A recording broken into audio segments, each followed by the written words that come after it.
Vikramshila IAS coaching institute 14 बीघा ऋषिकेश उत्तराखंड कर रहे थे हम। तो मैंने बताया था कि आज हम क्या करेंगे, राष्ट्रीय उद्यान करेंगे सारे और वन्य जीव अभ्यारण्य करेंगे। ठीक है, तो राष्ट्रीय उद्यान में सीधे डिटेल बता रहा हूं। तो सबसे पहले Jim Corbett national park, Jim Corbett या कॉर्बेट राष्ट्रीय उद्यान भी बोलते हैं, जिम कॉर्बेट के नाम पर है। बड़ा आश्चर्य होता है कभी कभी कि एक राष्ट्रीय उद्यान उत्तराखंड के इतने पुराने राष्ट्रीय उद्यान का नाम एक शिकारी के नाम पर है। किसके नाम पर है? शिकारी के नाम पर है, जबकि वन विभाग के सबसे बड़े शत्रु कौन होते हैं? शिकारी होते हैं। ठीक है, वन्य जीवों के भी कौन होते हैं? और शायद वो अंग्रेज थे इसलिए उनके नाम पर रखा गया। तो कॉर्बेट राष्ट्रीय उद्यान भाई 1936 में राज्य के तत्कालीन गवर्नर सर हेली के नाम पर हेली राष्ट्रीय उद्यान, हेली राष्ट्रीय उद्यान, हेली राष्ट्रीय उद्यान भारत का ही नहीं बल्कि एशिया का भी प्रथम राष्ट्रीय उद्यान है। भारत का तो है ही, साथ में एशिया का भी पहला नेशनल पार्क जो है वो कौन सा है? Corbett national park. इतना समझ में आ गया। स्थापना कब हुई थी? 1936 में हुई थी। इसका नाम हेली नेशनल पार्क क्यों रखा गया? क्योंकि उस समय जो गवर्नर थे वो कौन थे? सर हेली थे। सर हेली के नाम पर हेली नेशनल पार्क रखा गया इसका नाम। इतना समझ में आ गया। स्वतंत्रता के बाद इसका नाम रामगंगा नेशनल पार्क रखा गया। एक बार क्वेश्चन पूछा, कौन सी नदी बहती है इसके बीच में से? आंसर रामगंगा, इसलिए इस नेशनल पार्क का नाम क्या हुआ? अब देखो, जिन्होंने पढ़ा वो दिमाग नहीं लगा पाए कि रामगंगा नेशनल पार्क रखा हुआ है इसका नाम बीच में, क्यों रखा होगा? पूछा कौन सी नदी बहती है इसके बीच में से, तो आंसर रामगंगा नेशनल पार्क। ठीक, रामगंगा बहती है इसलिए रामगंगा नेशनल पार्क। 1957 में महान प्रकृति प्रेमी, अब आपने देखो सब पढ़ लेते हैं, महान प्रकृति प्रेमी भी पढ़ लिया आपने, जिम कॉर्बेट भी पढ़ लिया आपने मैन ईटर ऑफ कुमाऊं भी पढ़ ली उनकी किताब, साथ में रुद्रप्रयाग का आदमखोर बाघ भी पढ़ लिया, साथ में आपने गुलाब राय भी पढ़ ली, जगह रुद्रप्रयाग से पहले पड़ती है जहाँ पे बाघ को मारा था किसने? जिम कॉर्बेट ने। लेकिन आप क्या करते हो? सन याद करना भूल जाते हो। क्या याद करना भूलते हो? आपने 1957 याद रखना है। क्या रखना है? एक तो 1936 याद रखना है जब हेली नेशनल पार्क बना, फिर बाद में बीच बीच में लोगों ने रामगंगा नेशनल पार्क बोलना शुरू कर दिया। लेकिन जो जिम कॉर्बेट नाम रखा गया इसका, वो रखा गया 1957 में। अगर मैं क्वेश्चन बनाता तो मैं यही पूछता कि जिम कॉर्बेट नेशनल पार्क इसका नाम कब रखा गया? हेली नेशनल पार्क या रामगंगा नेशनल पार्क का नाम जिम कॉर्बेट नेशनल पार्क कब रखा गया? Answer 1957। Jim Corbett national park का एरिया याद करना है आपने। आप लोग बचते हो याद करने से, लेकिन ये पेपर में देखे गए हैं कि आपका जो सबसे पुराना राष्ट्रीय उद्यान है उसका एरिया कितना है, तो 520.82 किलोमीटर स्क्वायर। कितना? 520.82 वर्ग किलोमीटर। 520.82 ऐसे याद कीजिए, पॉइंट अपना आप लगा देना। 520.82 वर्ग किलोमीटर क्षेत्र में यह उद्यान। अब फिर आपने याद करना है कि कहाँ पड़ता है, तो पौड़ी में भी पड़ता है, नैनीताल में भी पड़ता है। कहाँ पड़ता है? और कमाल की बात है, भले ही इसके दरवाजे नैनीताल की तरफ से हों, लेकिन क्या है, इसका ज्यादा पार्ट जो पड़ता है वो पौड़ी में पड़ता है। ठीक है, तो अब यहाँ के लोगों को भी मांग उठानी चाहिए। जरूरी थोड़ा है कि एक ही दरवाजे से अंदर जाना है। पौड़ी के लोगों को मांग उठानी चाहिए कि भाई एक दरवाजा यहाँ भी खोल दो, थोड़ा बहुत क्या दाल रोटी इनकी भी चल जाएगी। नहीं तो भाई पौड़ी में 312.76 वर्ग किलोमीटर। कितना? 312.76 वर्ग किलोमीटर। और नैनीताल में 208.8 वर्ग किलोमीटर। कितना? 312.208। उधर 312.76 है, इधर 208.8 वर्ग किलोमीटर जिलों में विस्तृत है। तो 2 जिलों में विस्तृत है। मैं फिर यहां से क्वेश्चन पूछता कि जिम कॉर्बेट नेशनल पार्क कितने जिलों में विस्तृत है, तो आंसर पौड़ी और नैनीताल। और साथ में ये बताने से नहीं चूकता कि पौड़ी में ज्यादा है, नैनीताल में इसका क्षेत्रफल क्या है? कम है। क्लियर हो गया? इस पार्क में प्रवेश के लिए नैनीताल जनपद में ढिकाला में प्रवेश द्वार बनाया गया है। कहां पर? ढिकाला में प्रवेश द्वार बनाया गया है। तो जहां पर प्रवेश द्वार होगा भाई, वहां पर पर्यटन की संभावनाएं जो होंगी, असीम संभावनाएं होंगी। और वहां के जो क्षेत्रीय लोग होंगे उनको क्या मिलेगा? रोजगार मिलेगा। समझ में आ गया? ठीक है, तो भाई ढिकाला, नैनीताल जनपद में ढिकाला में क्या है? प्रवेश द्वार बनाया गया है, जो कि नैनीताल जिला मुख्यालय से 144 किलोमीटर दूर है। यह क्षेत्र नगर पालिका रामनगर नैनीताल से काफी निकट है। रामनगर नगर पालिका से, रामनगर नगर पालिका मतलब नैनीताल में ही पड़ती है, ठीक है, नैनीताल के डिस्ट्रिक्ट में पड़ती है, इससे काफी निकट है।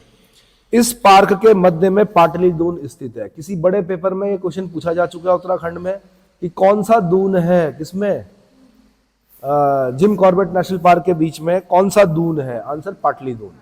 कहीं कहीं पे पतली दून भी लिखा होता है, शायद पाटली दून या पतली दून, है ना। तो पाटली दून स्थित है। 1 नवंबर 1973 को इसे भारत का पहला बाघ संरक्षित घोषित किया गया। अब आपने फिर याद करना है कि जो आपका बाघ है उसको संरक्षण दिया गया कब से? 1973 से। तो 1973 में जो पहला बाघ संरक्षित क्षेत्र घोषित किया गया वो कहां पर है? वो जिम कॉर्बेट में किया गया। कब किया गया? डेट याद करनी पड़ेगी भाई। फिर दोबारा यहां पर आपको क्या याद करनी पड़ेगी? जिस चीज से आप बच रहे हो वही आपके फेल होने का कारण है। क्या है? क्या है? आप क्या कर रहे हैं? सुविधा अनुसार कि मुझे ये याद हो जा रहा तो बढ़िया। अब आप सोच रहे हो कि हो गया, नहीं हुआ भाई। बारीकियां क्या करनी पड़ेंगी? आपको याद करनी पड़ेंगी। तो 1 नवंबर 1973 याद करना है आपने, ठीक है। बाघ, भारत का पहला बाघ संरक्षित घोषित किया गया। संरक्षित क्षेत्र की घोषणा के बाद पार्क में शेरों की संख्या में, बाघों की संख्या में निरंतर वृद्धि हुई। शेर नहीं बोलेंगे, बाघों की संख्या में निरंतर वृद्धि हुई। इसे हाथी परियोजना में भी शामिल किया गया है। किसमें?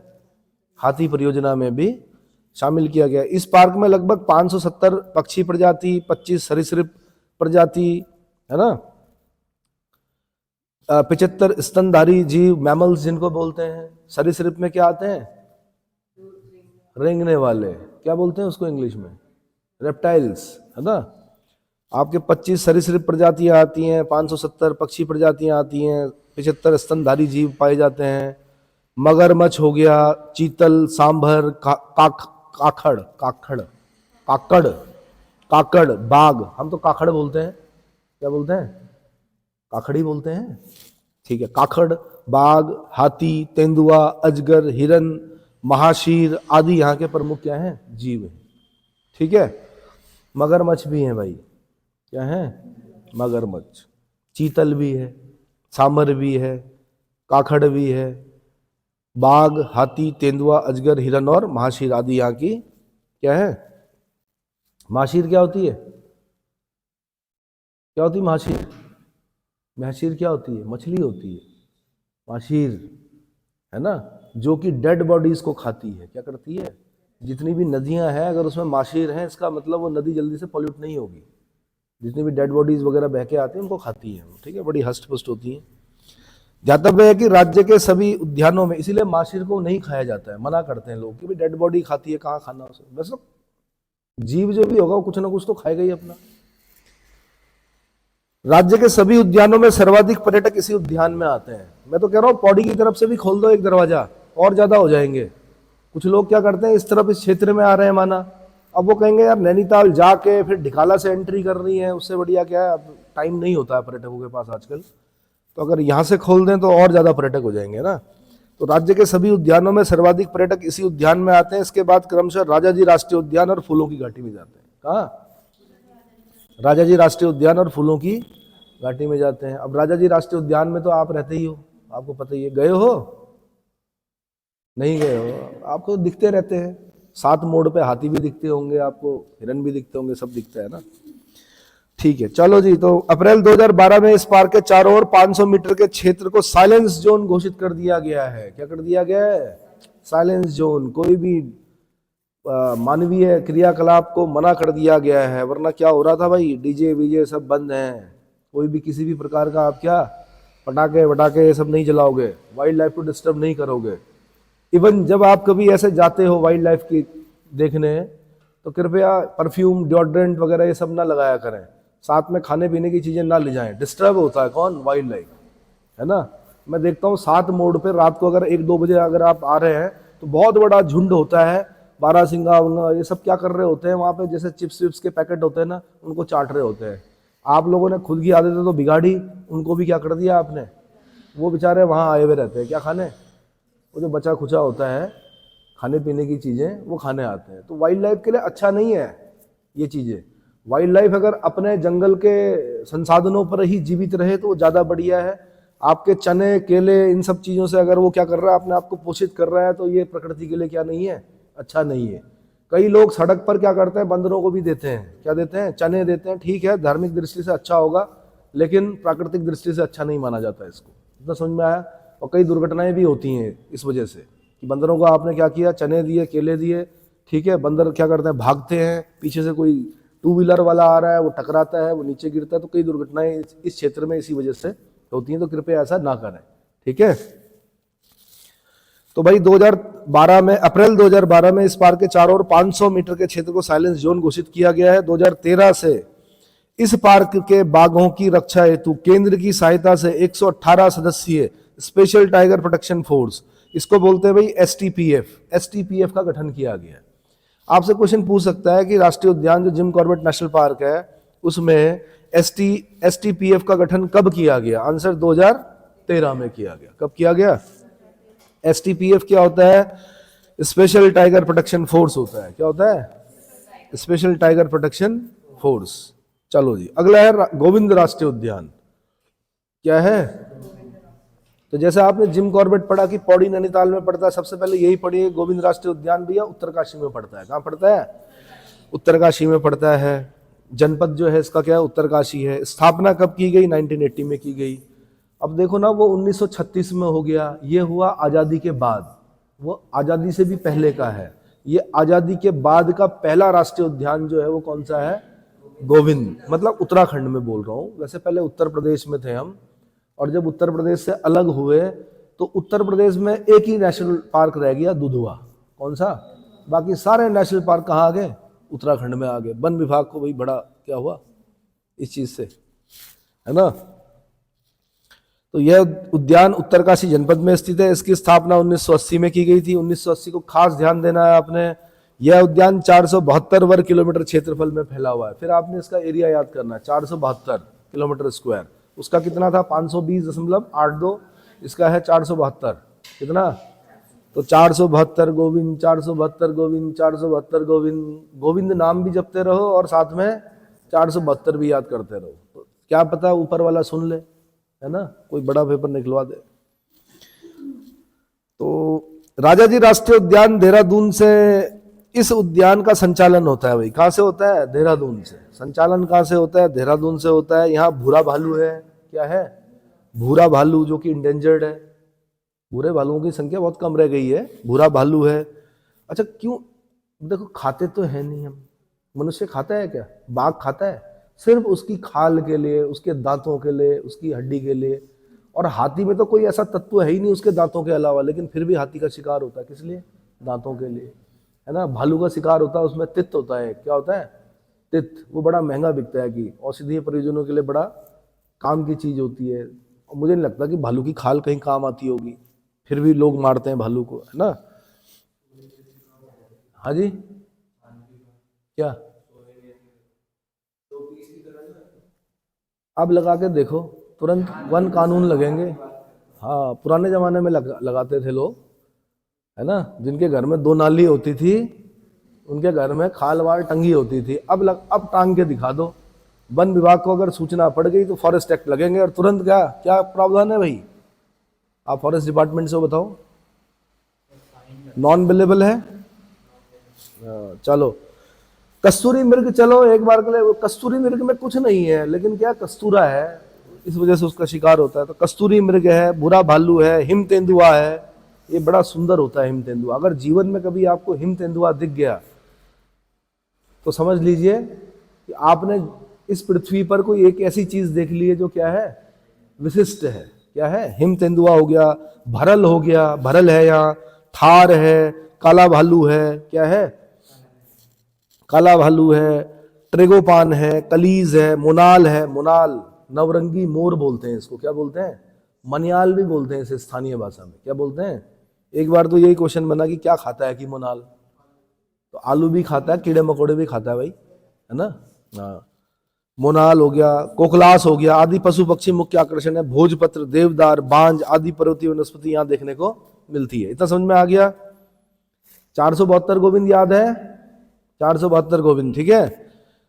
अच्छा, एक चीज ध्यान रखना, जो कस्तूरा होगा ना, कस्तूरा मृग, वो राजाजी नेशनल पार्क में नहीं मिलेगा। कस्तूरा हमेशा कहाँ मिलेगा? आपका ऊपर हाइट में मिलेगा। अब हाइट में मिलेगा तो हमें कहाँ जाना पड़ेगा, उत्तरकाशी जाना पड़ेगा, पिथौरागढ़ जाना पड़ेगा, चमोली जाना पड़ेगा। ऐसे ही हिम तेंदुआ भी वहीं मिलेगा, जहाँ ग्रेटर हिमालय होगा तो वहीं हिम तेंदुआ भी दिखाई देगा। इतना समझ में आ गया। हिम तेंदुए को राजा जी नेशनल पार्क में मत कर देना, है ना। अच्छा जी, उसके बाद नंदा देवी राष्ट्रीय उद्यान है भाई। गोविंद राष्ट्रीय उद्यान के 2 साल बाद ही नंदा देवी राष्ट्रीय उद्यान की स्थापना की गई। ठीक है। राज्य के चमोली जिले में राज्य के चमोली जिले में सीमा पर 624 वर्ग किलोमीटर। सबसे पहले चमोली याद रखना है आपने। नंदा देवी राष्ट्रीय उद्यान कहाँ, चमोली में। क्षेत्रफल कितना भाई, 624 चमोली। अब फिर देखो, नंदा देवी रटते रहो, नाम जपते रहो। नंदा देवी 624, नंदा देवी गोविंद 472, गोविंद 472, नंदा देवी 624, है ना। और 624 तो आसान है याद करना, 2 बीच में, 4 इधर है, 6 उधर है ना। ऐसे करके याद किया करो। में फैले इस राष्ट्रीय उद्यान की स्थापना 1982 में की गई थी। भैया गोविंद के 2 साल बाद ही नंदा देवी की स्थापना हो गई थी, ऐसे याद किया करें। यह उद्यान 5431 मीटर की ऊंचाई पर स्थित है। 5431 कितना। जिस दिन आप 4000 मीटर की हाइट पर होंगे उस दिन पता चलेगा आपको कि एल्टीट्यूड सिकनेस किसको बोलते हैं। दिमाग में हथौड़े बजने स्टार्ट हो जाते हैं। तो 5431 मीटर तो बहुत हाइट है। हम नहीं बोलते कि जैसे हम बोलते हैं लद्दाख जाते हैं लोग, खारदुंगला जाते हैं, तो खारदुंगला भी ऐसे ही है, 5000 से थोड़ा ऊपर है उसकी हाइट।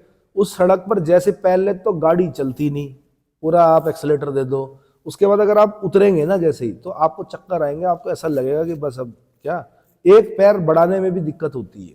आप तो खैर युवा हो, आप लोग तो कर लोगे, लेकिन मैंने कहा जिन लोगों को प्रॉब्लम होती है, किसकी, एल्टीट्यूड सिकनेस जिनको होता है ना, डाइमॉक्स खा के जाना पड़ता है वहाँ, क्या, हाँ, WBC बढ़ानी पड़ती है अपनी।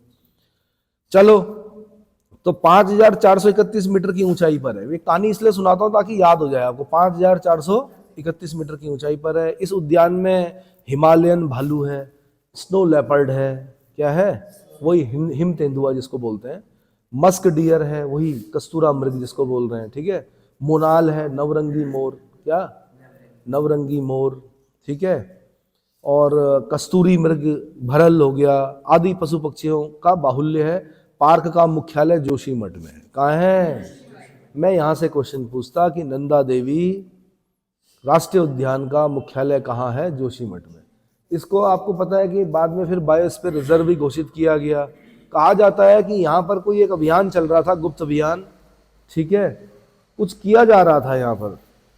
तो क्या हुआ कि आपका जो रेडियो एक्टिव सब्सटेंसेज हैं वो ले जाए जा रहे थे, यूरेनियम, क्या ले जाए जा रहे थे, क्योंकि यहाँ पर कुछ जो पूरे एशिया पर नज़र रखने के लिए, कहाँ, नंदा देवी के आसपास कुछ किया जा रहा था, मतलब एक गुप्त अभियान है। हल्का सा बता देता हूँ।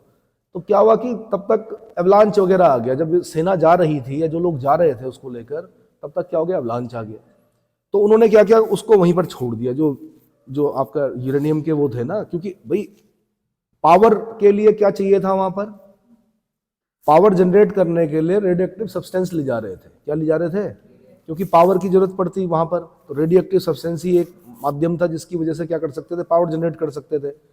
लेकिन हुआ क्या, अवलांच की वजह से वहां पर उन्हें वहीं पर छोड़ना पड़ा। उसके बाद सेना नीचे आ गई। अब क्या हुआ, जब अगली बार ढूंढने गए तो गायब थे वहां पर। क्या थे? तो रेडिएशन फैलने का खतरा हुआ। क्या हुआ? इसलिए मानवों की क्या आवाजाही वहां पर क्या कर दी गई, बिल्कुल प्रतिबंधित कर दी गई। इतना समझ में आया कि नहीं? ठीक है, इस पर कोई वीडियो देख लेना आप, कहीं ना कहीं पर आपको मिल जाएगा। अगर आप YouTube पर कोई एक क्लास देखेंगे, नंदा देवी बायोस्फीयर रिजर्व और रेडियो एक्टिव सब्सटेंसेस, कुछ ऐसा करके डालेंगे तो शायद आपको कहीं पर कोई ना कोई क्लास की हो जाएगी, इस पर मिल जाएगी। ठीक है, अगला है भाई फूलों की घाटी। क्या है? फूलों की घाटी। ये भी चमोली में पड़ता है। ये भी 82 में बना भाई। कब बना? नंदा देवी भी 82 में, फूलों की घाटी भी 82 में। फूलों की घाटी भी चमोली में है, नंदा देवी भी चमोली में है, फूलों की घाटी भी चमोली में है। अब ये कितने वर्ग किलोमीटर में भाई? 87.50। सबसे छोटा जो नेशनल पार्क है वो कौन सा है? फूलों की घाटी 87.50। मैं आपसे यहाँ से क्वेश्चन पूछता कि क्षेत्रफल की दृष्टि से उत्तराखंड का सबसे छोटा नेशनल पार्क कौन सा है? आंसर फूलों की घाटी, वैली ऑफ फ्लावर जिसको बोलते हैं। ठीक है, तो चमोली जिला मुख्यालय से लगभग 150 किलोमीटर की दूरी पर समुद्र तल से 3600 मीटर की ऊंचाई पर नर और गंधमादन पर्वतों के बीच, मैं फिर क्वेश्चन पूछता है यहां से, किन पर्वतों के बीच? आंसर नर और गंधमादन पर्वतों के बीच फूलों की घाटी स्थित है। 1982 में राष्ट्रीय उद्यान घोषित किया गया इसको। 14 जुलाई 2005 को यूनेस्को ने इसे विश्व विरासत सूची में क्या कर दिया? शामिल कर दिया। फिर यहां से क्वेश्चन पूछता मैं, यूनेस्को ने फूलों की घाटी को क्या वर्ल्ड हेरिटेज साइट या विश्व विरासत सूची में कब शामिल किया? आपने बोलना है 14 जुलाई, खाली 2005 याद मत करना, 14 जुलाई 2005। क्लियर हो गया? यहां पर पुष्पावती नदी बहती है। कौन सी नदी बहती है? पुष्पावती नदी बहती है, जो कि कामेट पर्वत, कहां से है ना, कामेट पर्वत में एक पुष्प तोया ताल है, वहां से निकलती है। कहां से? कामेट पर्वत में पुष्प तोया ताल से निकलती है। यहाँ का मुख्य आकर्षण क्या? हजारों किस्मों के क्या है? पुष्प है, दुर्लभ जंतु है। क्या है? 87.5 किलोमीटर क्षेत्र में विस्तृत इस उद्यान का मुख्यालय जोशीमठ में, इसका भी जोशीमठ में है। नंदा देवी का भी कहाँ है? जोशीमठ में है। ठीक है, ज्योतिर्मठ जोशीमठ, भूदशाव हो रहा है।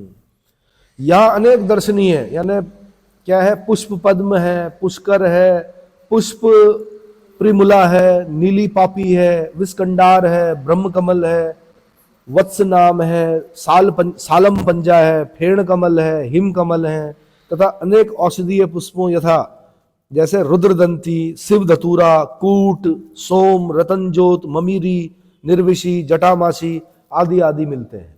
क्या मिलते हैं? तो भाई पुष्प पद्म, पुष्कर, पुष्प प्रिमुला, नीली पापी, विस्कंडार, ब्रह्म कमल, वत्सनाम, सालम पंजा, ये आप लोगों की समझ से थोड़ा बाहर होंगे। आयुर्वेद में अगर इनका आप क्या करोगे? अध्ययन करोगे तो बहुत ही क्या है, कैसे हैं, बहुत लाभकारी क्या है ये चीजें। ठीक है, चलो जी, फिर जटामासी भी बता रखा मैंने आपको क्या होता है। निर्विशी, ममीरी, रतनजोत, सोम, कूट, शिव धतूरा, है ना। दुनिया में अन्यत्र एक स्थान पर जैव विविधता की ऐसी मिसाल कम ही मिलती है। जैव विविधता, बायोडायवर्सिटी। क्या? कौन है बायोडायवर्सिटी के पापा? ईओ विल्सन है। कौन है? ईओ विल्सन है। ठीक है, फूलों की घाटी को ढूंढने का श्रेय भाई फ्रैंको स्माइथ को जाता है, फ्रैंक स्माइथ को जाता है। ठीक है, 1931 में कामेट पर्वत पर चढ़ने के बाद स्माइथ ने क्या किया कि गंधमादन पर्वत श्रृंखला से होकर बद्रीनाथ की ओर जा रहे थे। अब आपने 1931 भी याद करना पड़ेगा क्योंकि क्वेश्चन बन चुका है वहां से। कब? 1931। कौन? फ्रैंक स्माइथ, है ना। कामेट पर्वत पर चढ़ने जा रहे थे, दूसरी हाईएस्ट पीक है उत्तराखंड की कामेट, नंदा देवी के बाद। वहां जा रहे थे, गंधमादन पर्वत श्रृंखला से होते हुए बद्रीनाथ की ओर जा रहे थे, तो उन्हें यहाँ फूलों की घाटी के दर्शन हुए।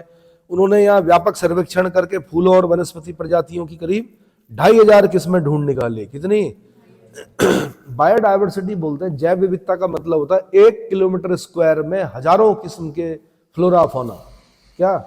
फ्लोरा और मतलब अगर 1 किलोमीटर स्क्वायर में हजारों किस्म के क्या है, पेड़ पौधे हैं और हजारों किस्म के जीव जंतु हैं, तो उसी को क्या कहा जाता है?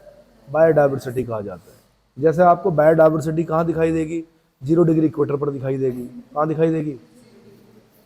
ठीक है, आपको अमेजन के जंगलों में दिखाई देगी, आपको कांगो में दिखाई देगी, है ना, जहाँ पिग्मी रहते हैं। तो मैं ये बोलना चाह रहा हूँ कि भाई एक तो आपने देखा होगा कि 1 किलोमीटर स्क्वायर में बांज का जंगल है, मैं उसको बायोडायवर्सिटी नहीं बोलेंगे क्योंकि एक ही 2-4 किस्म के पेड़ हैं, बांज है, बुरांस है, ये है।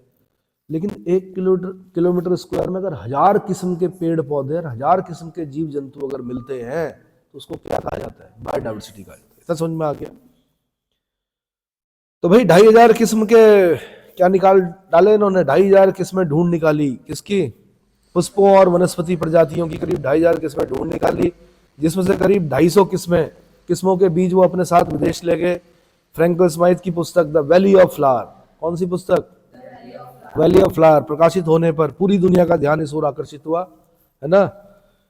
और ऐसा नहीं कि यहाँ कोई जाता नहीं था, भाई बखरोल जाते थे, बकरियां चराने वाले जाते थे, बाद में वन विभाग ने उस पर क्या किया, प्रतिबंध लगा दिया। तो बताया जाता है कि जब तक बकरियां जाती थी वहां पर ज्यादा किस्में थी।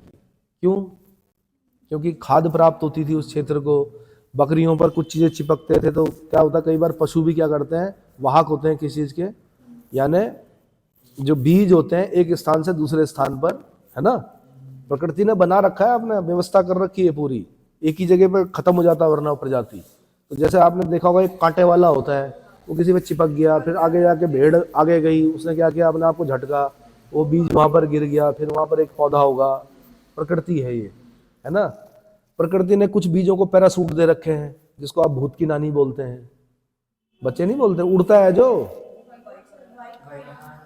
कुछ बीजों को प्रकृति ने पैरासूट दे रखे हैं। पैरासूट समझते हो? हवा चलेगी, वो पैरासूट के साथ क्या होंगे, वो बीज उड़ेंगे, दूसरी जगह पे जाएंगे, वहां पर फिर दोबारा क्या होगा, पौधा देगा, पौधा होगा। प्रकृति ने पशुओं की व्यवस्था कर रखी है। आप जैसे माना, मैं एक एग्जांपल दे रहा हूं कि आपने आम खाया, आपने डाल दिया, नहीं उगेगा पेड़, उगेगा पेड़ पर फल नहीं लगेंगे। पर बंदर ने अगर खाया, बंदर के जूठे के पेड़ अगर उगेंगे तो उस पर दिक्कत नहीं, उस पर फल लगेंगे। कितना जहरीला है मनुष्य, नहीं? चलो चलो जी। और आपने देखा होगा, ये इनको आश्चर्य से देखा करो, थोड़ा क्या किया करो, आश्चर्य व्यक्त किया करो। आपने देखा होगा दीवारें होती हैं, उसमें पीपल का पेड़ निकल गया, अरे भाई पीपल का पेड़ जमीन पे क्यों नहीं उग रहा, दीवारों पे ही क्यों उग रहा है ना। तो भाई इसका मतलब कोई ना कोई पशु पक्षी या बहुत कीट उस बीज को दीवार के अंदर लेके गया। वो इसलिए नहीं लेके गया कि दीवार पे पीपल उग जाए और आपकी दीवार टूट जाए, वो इसलिए लेके गया क्योंकि वो खाद्य संग्रहण कर रहा था। क्या कर रहा था? खाद्य संग्रहण कर रहा था। तो वहां से क्या हो गया, तो तक बरसात हुई, पानी मिला, बीज प्रस्फुटित हुआ और उसमें से क्या निकल गया, पीपल के पेड़ निकल गए। और आपने उसको क्या कर दिया, आपने कहा यार ये तो दीवार टूट जाएगी मेरी, है ना, आपने उस पीपल के पेड़ को काट दिया। फिर हिंदू धर्म में बोला गया कि पीपल के वृक्ष को काटना नहीं है। क्यों नहीं काटना है? ऑक्सीजन देता है भाई दिनों रात, समझ में आया? ऐसे वट वृक्ष है, बहुत सारी चीजें। चलो, तो भाई मैंने क्या बताया आपको, वैली ऑफ फ्लावर प्रकाशित होने के बाद पूरी दुनिया का ध्यान इसकी ओर गया। यहाँ दुर्लभ प्रजाति के कस्तूरी मृग, गुलदार, भरल, हिमालयन भालू आदि जंतु पाए जाते हैं। फूलों की घाटी को स्कंद पुराण के केदार खंड में नंदन कानन कहा गया है। यहां से क्वेश्चन बना हुआ, नंदन कानन किसका नाम है? आंसर फूलों की घाटी का है। कहां पर लिखा हुआ है? स्कंद पुराण में लिखा हुआ है। स्कंद पुराण के किस खंड में लिखा हुआ है? केदार खंड में लिखा हुआ है। कहां लिखा हुआ? स्कंद पुराण के केदार खंड में लिखा हुआ है नंदन कानन, फूलों की घाटी। ठीक है। महाकवि कालिदास ने अपनी मेघदूत से अलका कहा है। पूरी अलका पता है? कालिदास तो पता है ना, चंद्रगुप्त विक्रमादित्य के नवरत्नों में से एक है ना। 3 नाटक लिखे उन्होंने, अभिज्ञान शाकुंतलम, विक्रमो उर्वशीयम और मालविकाग्निमित्र। साथ में उन्होंने मेघदूत लिखी, साथ में उन्होंने क्या लिखी? ऋतुसंहार लिखी, और क्या लिखा? कुमार कार्तिकेय के जन्म की कथा कुमार संभव लिखी। ठीक है। राजा पुरुरवा और उर्वशी की प्रेम कथा नाटक जो बताया मैंने आपको, कौन सा? विक्रमो उर्वशीयम। मालविका और अग्निमित्र के प्रणय प्रसंग लिखा उन्होंने मालविका अग्निमित्र में, और दुष्यंत और शकुंतला का प्रणय प्रसंग लिखा किसमें? विज्ञान शाकुंतलम में। मेघदूत में यक्ष यक्षिणी की कथा का वर्णन किया किसने? कालिदास ने, है ना। जिस यक्ष को क्या मिलता है? श्राप मिलता है, पृथ्वी पर होता है अपना मैसेज भेजने के लिए यक्षिणी को। यक्षिणी ऊपर रहती है स्वर्ग में, तो मेघों को दूत बनाता है, इसलिए उस पुस्तक का नाम क्या है? मेघदूत। ये काव्य है। क्या है? मेघदूत। रे रे जातक सावधान। चलो, इस घाटी को गंधमादन, बैकुंठ, भ्यूंडार घाटी है दरअसल। ये क्या है? भ्यूंडार नाम भी है, गंधमादन भी है, बैकुंठ भी है, पुष्पावली भी है, पुष्प रसा भी है, फ्रैंक स्माइथ घाटी आदि नामों से जाना जाता है। भाई किस नामों से जाना जाता है? हाँ, गंधमादन, बैकुंठ। बैकुंठ चले गए नहीं बोलते हैं। तो स्वर्ग की जो परिकल्पना है वो ऐसे ही है, फूलों की घाटी जैसी। फूलों की घाटी में जब आप जाएंगे तो आपको ऐसी अनुभूति होगी मानो आप कहाँ आ गए। अब मैं नहीं जानता स्वर्ग नरक की परिकल्पना, मैं नहीं जानता कैसा होगा, लेकिन अनुभूति होगी आपको वहां पर। बैकुंठ, भ्यूंडार, मैंने कहा भ्यूंडार घाटी है तो भ्यूंडार, पुष्पावती नदी बहती है तो पुष्पावली, ठीक है, पुष्प रसा, क्या पुष्प रसा, फ्रैंक स्माइथ घाटी आदि नामों से जाना जाता है।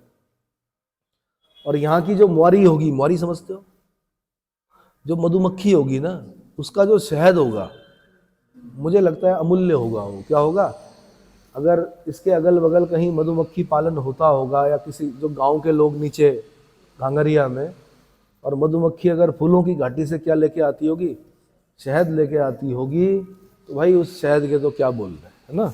चलो अगला है राजा जी नेशनल पार्क। भाई आपका नेशनल पार्क राजा जी नेशनल पार्क, चक्रवर्ती राजगोपालाचारी, इनका उपनाम राजा जी था, उन्हीं के नाम पर राजा जी नेशनल पार्क पड़ा इसका नाम। 1983, देखो भाई, नंदा देवी 82, फूलों की घाटी 82, राजा जी 83। एक साल बाद ही क्या हो गया, बड़ी जल्दी जल्दी खुले नेशनल पार्क यहाँ। क्या खुले, मतलब इंदिरा गांधी के समय में, श्रीमती इंदिरा गांधी पूर्व प्रधानमंत्री, 80 में भी खुल गया, 82 में भी खुल गया, फिर 82 में खुल गया, फिर 83 में खुल गया। तो भाई ऐसे नहीं बोल सकते कि उन्होंने संरक्षित नहीं किया, उन्हीं के समय में तो हुआ, तो ठीक है, आयरन लेडी। तो राजा जी राष्ट्रीय उद्यान भाई 1983 में स्थापित और 820.42 किलोमीटर स्क्वायर, कितना 820। अब राजा जी का नंबर याद रखना आपने, 820-42, राजा जी 820, दशमलव मन में बोलना है, 42 डेसिमल, ठीक है, 820-42। अब जब भी मैं आपसे बोलूंगा राजा जी, तो आपने बोलना 820-42, याद रहेगा। क्षेत्रफल में फैला राजा जी राष्ट्रीय पार्क, जनपद देहरादून, हरिद्वार, पौड़ी। फिर याद करना आपने, 3 जनपदों में पड़ता है, कहाँ, देहरादून, पौड़ी, हरिद्वार। कहाँ कहाँ पड़ता है भाई, देहरादून, हरिद्वार, पौड़ी, या देहरादून, पौड़ी, हरिद्वार, है ना। और आसान है, आप देहरादून जाते हो तो भी राष्ट्रीय उद्यान, ऋषिकेश से जब जाते हो, हरिद्वार जाते हो तो भी राजा जी राष्ट्रीय उद्यान, और अगर आप पौड़ी जाते हो, कौन सा गांव बताया था मैंने आपको ऊपर, जो मैंने बताया था अभी, सुंदर सा किमसार, किमसार जाओगे तो राजा जी राष्ट्रीय उद्यान के बीच में से होके जाना पड़ेगा, है ना। पक्की सड़क नहीं थी वहाँ, अब पता नहीं बनी कि नहीं बनी, मैं नहीं जानता, लेकिन बड़ा सुंदर गांव है किमसार। वहाँ पर जाकर आपको ऐसा नहीं लगेगा कि ऋषिकेश से इतने नज़दीक है हम, है ना।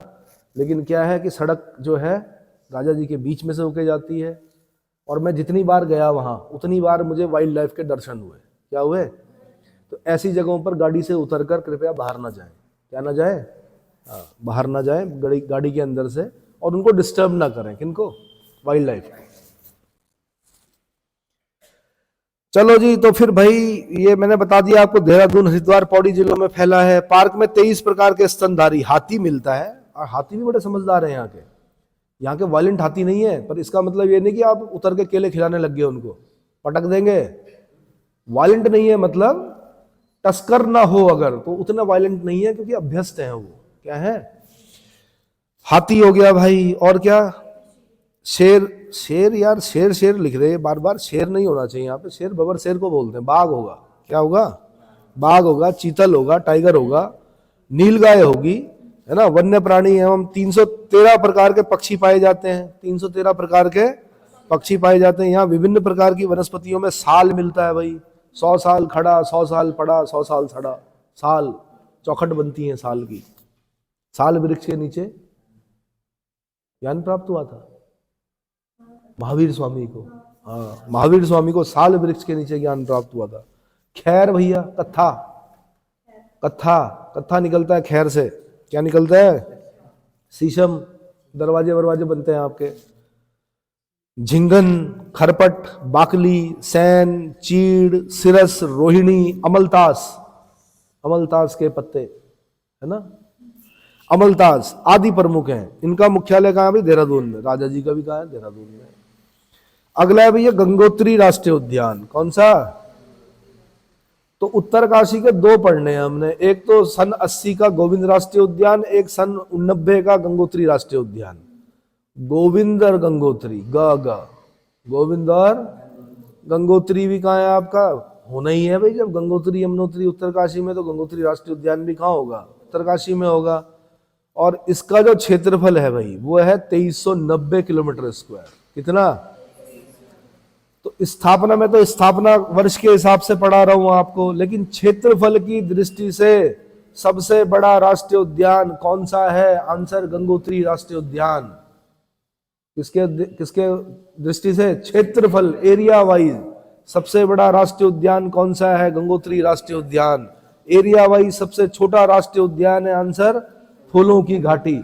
और मैं तो कहता हूं कि जितने भी हमने अभी तक एरिया पढ़े उनको क्रम में लगा दो, 6 के 6 को क्या कर दो? क्रम में लगा दो, क्योंकि अगर मैं पेपर बनाऊंगा तो मैं बोलूंगा आपसे कि सही क्रम बताएं, क्या करें? और उसमें मैं 2 ऑप्शन नहीं रखूंगा, मैं बीच के 4 रखूंगा, ना मैं गंगोत्री को रखूंगा ना मैं फूलों की घाटी को रखूंगा। क्यों? क्योंकि ये तो 2 तो सबको सब याद करते हैं, बीच के 4 कौन करेगा? तो उनका सही क्रम बताओ, जरा लगा के बताओ मुझे तुरंत, तब तक लगा के रखो आप। 1989 में स्थापित हुआ, 2390 वर्ग किलोमीटर क्षेत्रफल की दृष्टि से सबसे बड़ा राष्ट्रीय उद्यान उत्तराखंड का गंगोत्री राष्ट्रीय उद्यान। ठीक है, उत्तरकाशी जनपद में है। प्रमुख वन्य जीवों में हिम तेंदुआ मिलेगा, हिमालयन भालू मिलेगा, कस्तूरी मृग मिलेगा, भरल मिलेगा। प्रमुख पक्षियों में मोनाल मिलेगा, कुकलास मिलेगा, ट्रेगोपान मिलेगा और स्नोकॉक मिलेगा। क्या मिलेगा? स्नोकॉक मिलेगा। ठीक है, तो अब सही क्रम क्या निकला? सबसे बड़ा जो राष्ट्रीय उद्यान है क्षेत्रफल की दृष्टि से वो गंगोत्री दिख रहा है मेरे को।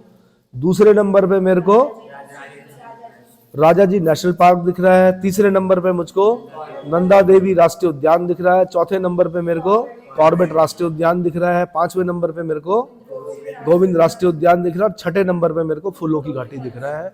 तो मैं क्या करूंगा, जब क्वेश्चन करूंगा आपके दिमाग से कैसे खेलूंगा, पहला और आखिरी ऑप्शन नहीं दूंगा, बीच के 4 को आगे पीछे करके मैं बोलूंगा सही क्रम बताएं इसका। क्या करें? तो बीच वाले का थोड़ा, या 6 के 6 का जो, या बीच वाले जो 4 हैं उनके पहले पहले लेटर का एक फॉर्मूला बना दीजिए, जरा बनाओ तो। फॉर्मूला कैसे बनेगा? आर बना, आर के बाद एन बना, उसके बाद के बना। अरे भाई कॉर्बेट किससे होता है? सी बना, सी। उसके बाद जी बना। क्या बना फॉर्मूला? आर एन सी जी याद रखना। पहला और आखिरी याद कर लो, आर एन सी जी याद कर लो। आर से राजा जी, एन से नंदा देवी, सी से कॉर्बेट और जी से गोविंद। ठीक है, और सबसे बड़ा हो गया आपका गंगोत्री और सबसे छोटा हो गया फूलों की घाटी। क्लियर हो गया? ये वैज्ञानिक विधि होती है याद करने की। रेडिकुलस वे में याद करो, कुछ कहानी बनाओ तो हमेशा के लिए आपको क्या हो जाएगा? याद हो जाएगा। समय कितना हो गया? कितना हो गया? ठीक है, काफी।